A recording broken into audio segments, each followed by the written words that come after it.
దేశంలో నిత్యం ఎక్కడో ఒకచోట మహిళలపై లైంగిక వేధింపులు, హత్యలు, అత్యాచారాలు లాంటి అఘాయిత్యాలు జరుగుతూనే ఉన్నాయి. చిన్న వయసు నుంచి వృద్ధ మహిళల వరకు కామంధులు ఎవరిని వదలడం లేదు. ఒక రకంగా చెప్పాలంటే మహిళల ఒంటరిగా బయట నడవలేని పరిస్థితి. నిర్భయ, దిశ లాంటి ఎన్ని కఠిన చట్టాలు వచ్చినా మహిళలపై వేధింపులు మాత్రం ఆగడం లేదు. గజం కేవలం 26,000 రూపాయలతో 165 గజాల భూమి కేవలం 52 లక్షలు మాత్రమే. కామంధులు ఎక్కడో ఒక చోట రెచ్చిపోతూనే ఉన్నారు. దేశం టెక్నాలజీలో ముందుకు వెళ్తుందని అనుకుంటే అదే టెక్నాలజీ వచ్చిన తర్వాత ఇలాంటి నేరాల సంఖ్య మరింత పెరిగిపోయిందని చెప్పాల్సిన పరిస్థితి ఏర్పడింది. తాజాగా టెక్నాలజీ ఉపయోగించి ఓ డెంటల్ విద్యార్థి తన వక్రబుద్ధిని చూపించాడు. తమ ఇంటిలో కిరాయికి ఉండే వారి బెడ్రూమ్ లో స్పై కెమెరా అమర్చాడు. ఆ ఇంట్లో ఉండే మహిళకు అనుమానం వచ్చింది. ఆ కెమెరా గురించి భర్తను ఆరా తీసింది. అది రికార్డర్ అని భార్యతో చెప్పాడు. అందులో ఉన్న వీడియో ఫుటేజ్ చూసి ఇద్దరు షాక్ అయ్యారు. విషయం తెలుసుకుని చివరకు పోలీసులను ఆశ్రయించారు.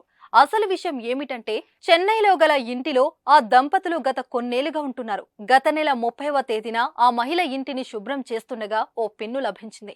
ఆ పెన్నులో రెడ్ లైట్ బ్లింక్ అవుతూ కనిపించడంతో ఆమె తన భర్తకు ఫోన్ చేసి చెప్పింది.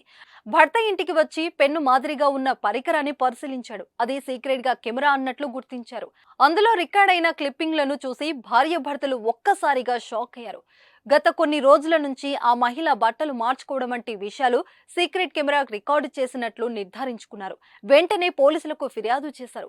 పోలీసులు కేసు నమోదు చేసుకుని దర్యాప్తు ప్రారంభించగా సంచలన నిజాలు బయటపడ్డాయి. ఆ ఇంటి యజమానికి కుమారుడైన ఇబ్రహీం తరచూ సదరు దంపతుల ఇంటికి వస్తూ ఉండేవాడు.